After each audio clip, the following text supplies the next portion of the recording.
عليكم ورحمة الله وبركاته. ازيكم يا حبايبي؟ عاملين ايه؟ ان شاء الله تكونوا بخير. احنا النهاردة يا حبايبي هنعمل فتة. كل عام وانتم طيبين، عشان داخل علينا العيد الكبير اللي الناس كلها بتحب تعمل فتة ورقاق فيه. فانا النهاردة هبدأ معاكم هعمل فتة. ده الرز بتاعي. انا مكيلة كوبايتين 3 كوبايات رز بالكوباية دي، كوباية العصير. ده اللي 3 كوبايات رز غسلتهم وحطهم في الحلة زي ما حضراتكم شايفين كده. وبنفس الكوباية مكيلة كوبايتين ونص مية. ده رز ابيض يا حبايبي. دول كده كوبايتين ونص ميه. ودول كده 3 معالق زبده، بس زبده ايه مليانه، المعلقه مليانه كويس. 3 معالق زبده زي ما حضراتكم شايفين كده.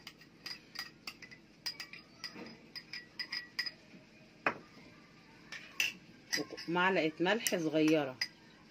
وادوق الملح بعد ما ما دوب الملح كده والزبده بتسيح كده في الرز.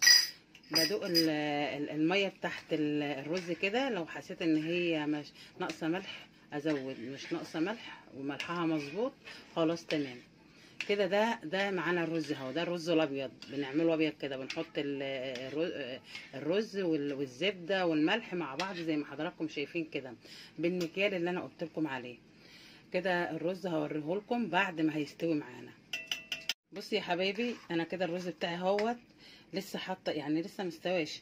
هو كده في حبه، شرب الميه بتاعته بس في حبه بسيطه. اول ما يبدا يكون في حبه بسيطه كده هنقوله على عين صغيره خالص واوطي النار على الاخر لحد ما يستوي معايا، وهوريكم بعد كده. يا حبايبي انا عملت معلقتين تومه على الكبه زي ما بنعمل كده، معمول على الكبه، ضربهم على الكبه بالمعلقه دي، بالمعلقه الكبيره. معلقتين تومه، وابدا وحط عليهم 3 معالق زبده بنفس المعلقه.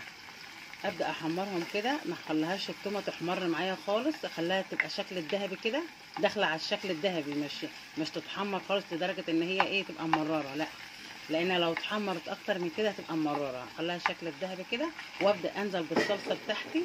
انا هحط صلصه، مش صلصه، انا بعمل الطماطم عندي صلصه، انا بعصجها وبعملها صلصه، فانا عشان كده بقول عليها صلصه مش الصلصه الجاهزه. لا، انا عامله كيلو معصجاه كده، كله طماطم معصجاه كده، واجي احطها عليها على طول. وهوريكم احنا هنحط ايه تاني، تابعوا معايا.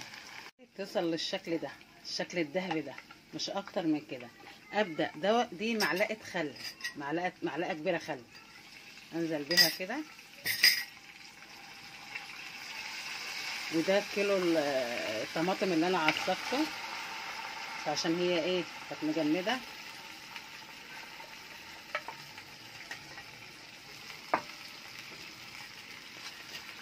ممكن احط عليها نص كوبايه ميه، نص كوبايه ميه كده.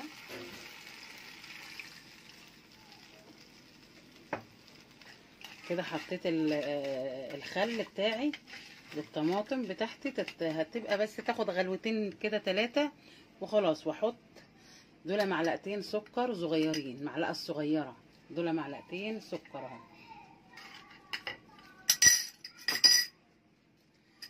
نص معلقه فلفل اسود. ده كله كده مع الطماطم اللي هي الصلصه اللي احنا بنعملها. احط معايا مكعبين ماجي. احط معايا مكعبين ماجي كده، وما احطش ملح يا حبايبي، علشان لما ادوق الاول ادوق. لو حسيت ان هي محتاجه للملح، اصل الماجي ده حادق، لو حسيت ان هي محتاجه للملح ازود حبه ملح، مش محتاجه خلاص، لان انا ممكن ما احتاجش ملح وممكن احتاج. وهوريكم برضو سمك الصلصه بيبقى ازاي. تعالى يا حبايبي ابدا اقلبه كده. اول ما الاقيه الشرب الميه بتاعته اقلبه كده تقليبه، علشان يستوي كله زي بعضه، ما يبقاش جنب مستوي وجنب لا، زي ما حضراتكم شايفين كده. كده يا حبايبي الرز بتاعي خلص زي ما حضراتكم شايفين كده اهو، لا معجن ولا حاجه، كله رزايه برزتها زي ما حضراتكم شايفين كده. ده الرز الابيض. ناس كتير حتى بتحب تاكل الرز الابيض، ما بتحبش تحمر والكلام ده، شعريه ولا الكلام ده. لو عايزين تاكلوا برضه رز الابيض كده، ده رز ابيض تعملوه بنفس الطريقه دي. ده كده خلص معانا الرز. ودي الصلصه بتاعتي زي ما حضراتكم شايفين كده، السمك بتاعها اهو، لا تقيله ولا خفيفه اهي. انا زودت نص معلقه ملح عشان حسيت ان المكعبين الماجي ما حيقوهاش، فانا زودت كده نص معلقه ملح. شايفين السمك بتاعها اهو كده. هنقص، هاخد منها نصها احطه في الشوربه اللي انا هحط فيها العيش بتاعي المحمص، هوريكم برضو، تابعوا معايا كده. خلص انا خدت نص الصلصه بتاعتي، قسمتها نصين اللي انا عملتها، الصلصه اللي انا عملتها للفته خدت نصها حطيته في طبق اهو زي ما حضراتكم شايفين. ده هحط منه على وش الرز، على وش الفته كده من فوق. ودي النص التاني حطيت عليه كوبايه ونص شوربه بكوبايه العصير، وحطيت نص معلقه ملح او اقل من نص، المهم اظبط الملح بتاعها، وغليتهم مع بعض زي ما حضراتكم شايفين كده. وكسرت العيش بتاعي، دول رغيفين عيش اللي هو الرغيفه بجنيه ونص المحمص، دول رغيفين عيش. وهي دافيه كده، هي سخنه كده، اجي احط على العيش بتاعي عشان ايه كده زي ما حضراتكم شايفيني كده، واسيبه كده لمده 5 دقايق 3 دقايق كده يشرب معايا الشوربه بتاعته كده زي ما حضراتكم شايفين. يعني انا ممكن اعمل كميه اكتر من كده باللي انا عملته ده، بالصلصه اللي انا الشوربه اللي انا عملتها.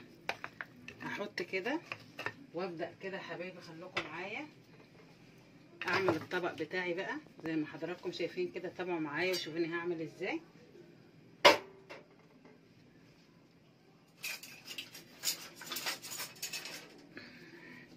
ده الرز بتاعي. الاول احط ايه في الطبق بتاعي كده رز،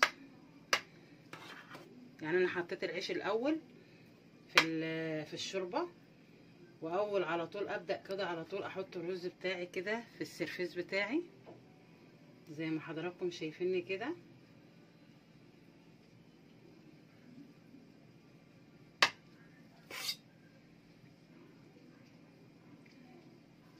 وابدا احط العيش بتاعي كده كده. العيش بتاعي اتطرى زي ما حضراتكم شايفين كده، مفيش دقيقتين 3 ببص الاقيها اتطرى زي ما حضراتكم شايفين كده. طعمها خطير، مهما هحكي لكم على طعمها مش هوصف لكم حلاوتها قد ايه. هي دي الفته. وزي ما انتوا شفتوا كده انا حطيت قد ايه خل، وحطيت قد ايه سكر، وحطيت قد ايه ملح كده. دول رغيفين عيش محمصين بنجيبهم من الفرن، ونعمل الطبق بتاعنا كده زي ما حضراتكم شايفين. دي كده شوربه على صلصه حطها مع بعض عشان يدي طعم للعيش. زي ما حطيت العيش بتاعي فوق الرز كده اللي انا حطيته الاول زي ما حضراتكم شايفين كده، وابدا احط الرز التاني باقي الرز بتاعي زي ما حضراتكم شايفين كده.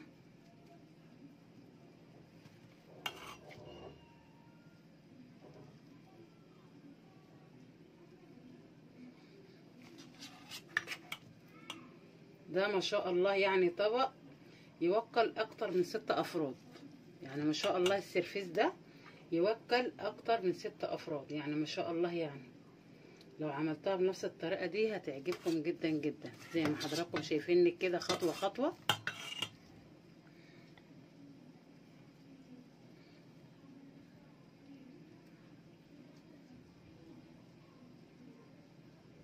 افرد الرز بتاعي كده على العيش كله.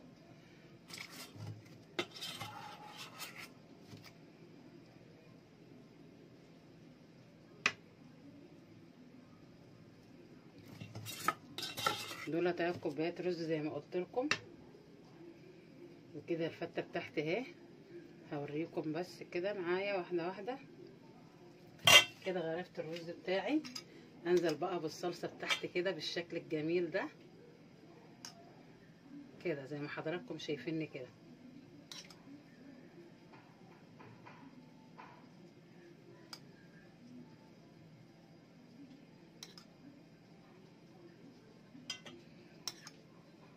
يعني انا عامله صلصه كتيره كمان، يعني انا عامله كيلو، يعني ممكن تعملي كيلو الا ربع صلصه طماطم، يعني تعملي كيلو الا ربع طماطم هيكفي معاكي الكميه اللي انا عاملاها دي. انا كنت عامله كيلو عشان برضو بخاف لحسن تأثر معايا، فبحب الحاجه تفيض بدل ما اعوز. كده زي ما حضراتكم شايفيني كده.